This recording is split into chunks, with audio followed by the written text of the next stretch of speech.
હાલો. બોલો સદગુરુદેવની જય. ભોજારામ બાપાની, ઉગમેશ્વર સાહેબની,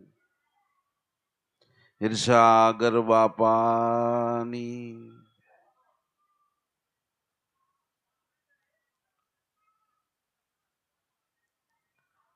દાદા રામદેવજીએ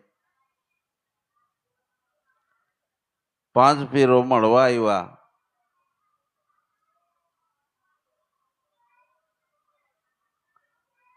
બાબા પધારો પીરજી. અને બિરાજો. પીર કે બાપા ક્યાં બિરાજીએ? ક્યાં જાજમ પાથરી છે એમ બિરાજો. પણ આમાં તો હું એકલો હમાવ એમ છું. અમે 5 આવ્યા છીએ.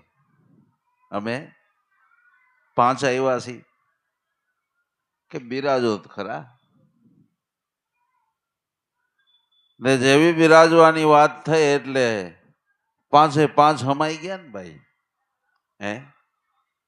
5 સમાઈ ગયા. હવે 5 ભેગું 1,81,000 આવ્યા. કેટલા?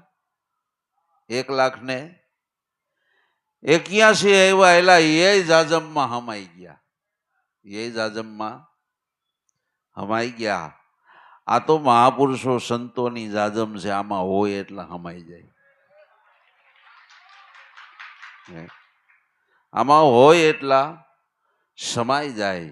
કારણ કે આ તો હિરસાગર બાપાની, ઉગારામ બાપાની, નરસિંહ બાપાની, આ તો ભોજા બાપાની, આ તો ભક્તિ રૂપી જાજમ છે. આમાં બધું હમાઈ જાય. અને આજ તો કઈક આનંદ એવો જ લાગે છે ને ભાઈ.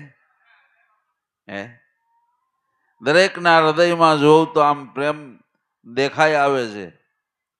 જાણી એમ થઈ ગયું કે કાંઈક ભક્તિનું એક નવું સોપાન ખીલું હોય ને કાંઈક પુષ્પ ખીલું હોય ને એની શ્વાસ જો આવતી હોય તો ભક્તિરૂપી ભમરા આવી જાય ને આનંદ માણે.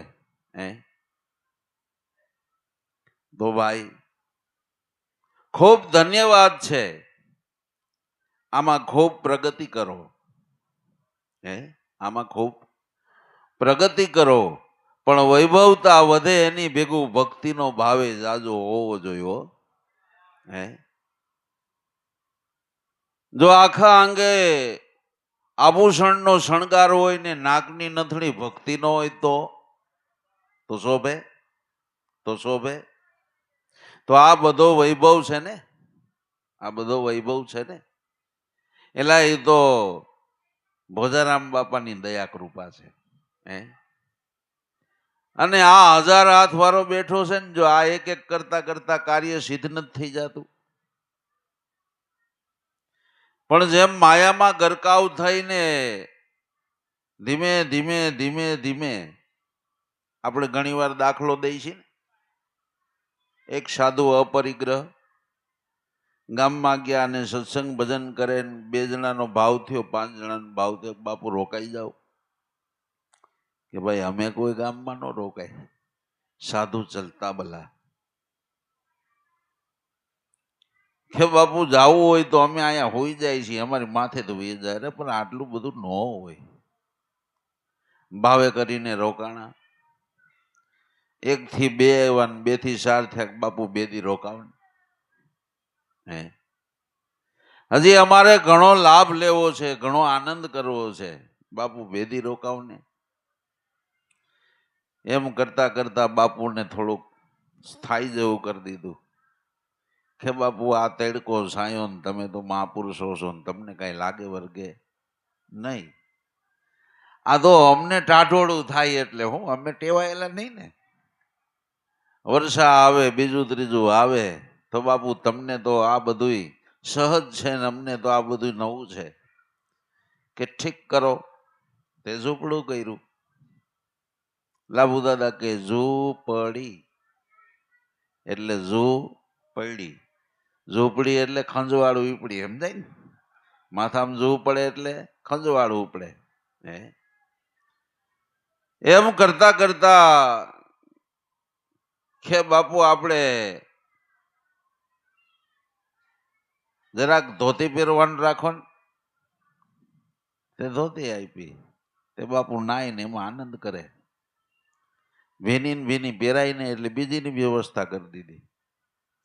બીજી રાખીને એક ધોઈને ખૂકવે તો ઉંદેડો કોતરી ગયો. ઉંદેડો કોતરી ગયો તો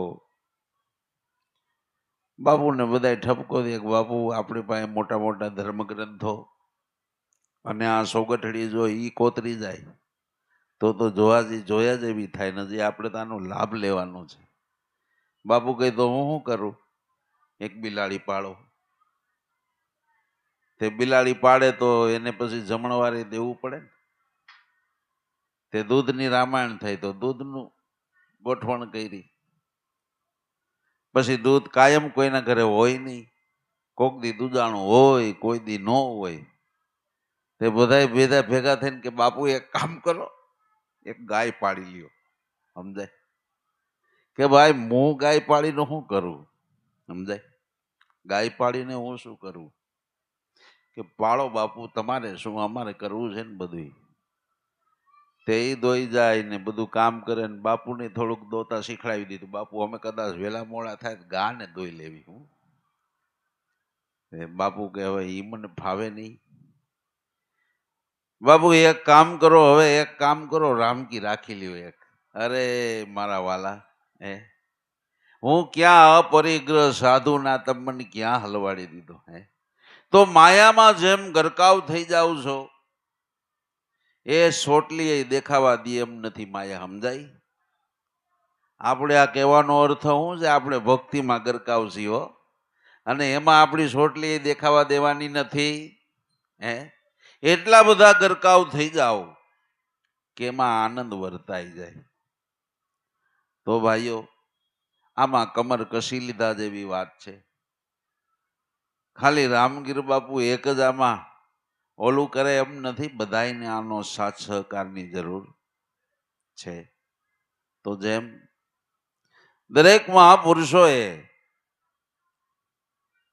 કૃપારૂપી વાદળી વરસાવીને દરેકને આનંદ લીલા લહેર કરાવી છે, એની સામે એટલા જ સેવાના ભાવ રાખ્યા છે ને કે નહીં? ભોજા બાપા આવતા કે સાયકલ લઈને આવતા, અને કદાચ જો વરસાદ પડી ગયો હોય તો આમે નું જવાય ને આમે નું જવાય. ગારો એટલો, આ તો રોડ હવે થયા. તે રામગર બાપુ ત્યાં 5 દીના ધામા હોય. બીજે આજુબાજુમાં ભરત બાપાને ન્યા.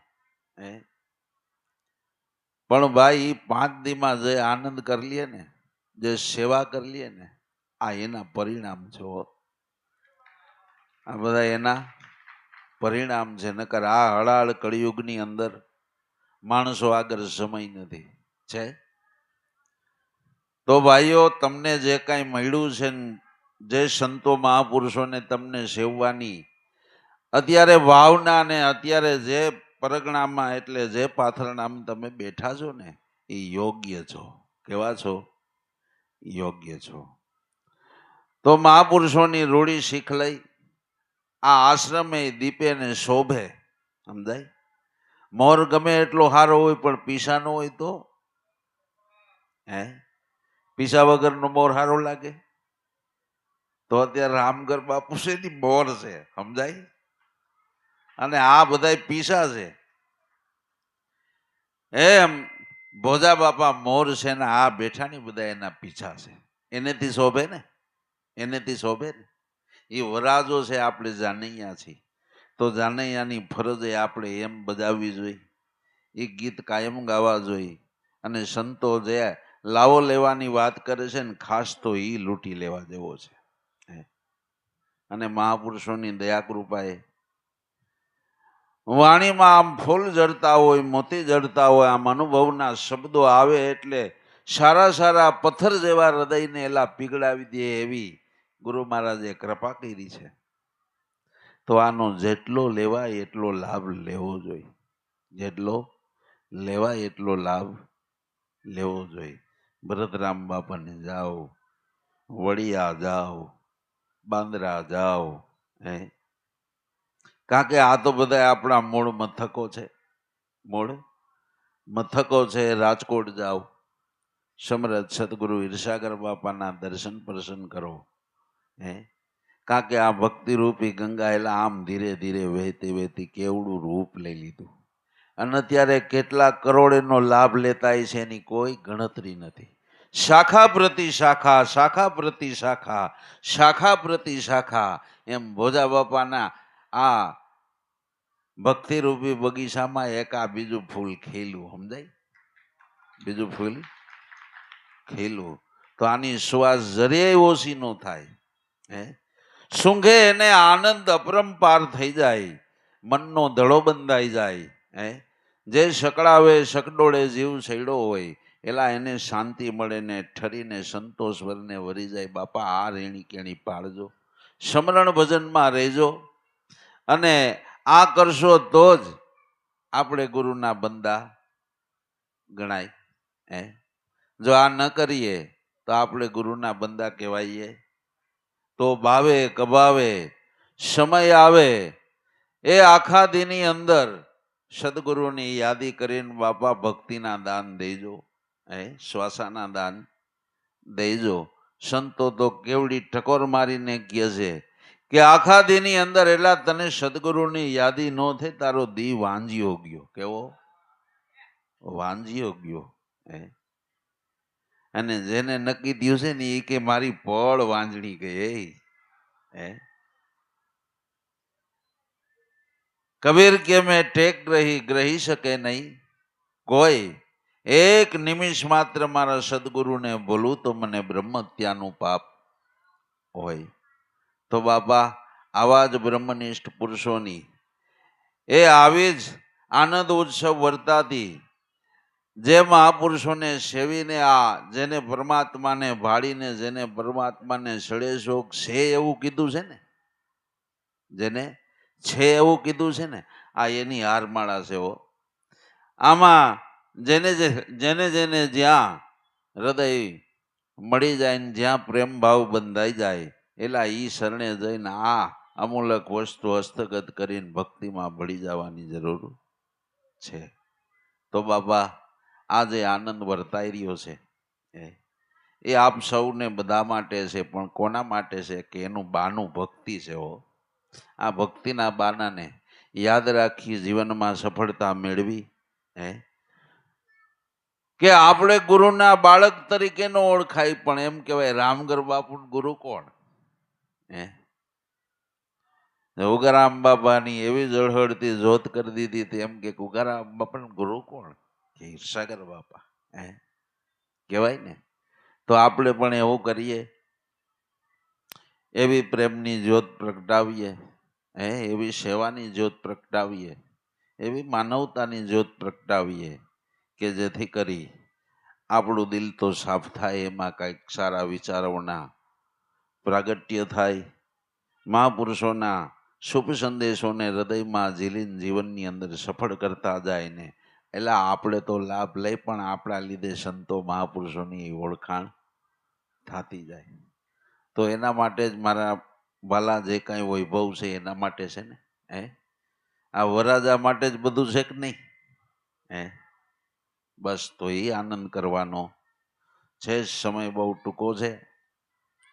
દિનુરામ બાપુને આપણે લાભ લેવાનો છે એટલે બાપુને દઈ છી. બોલો સદગુરુદેવની જય.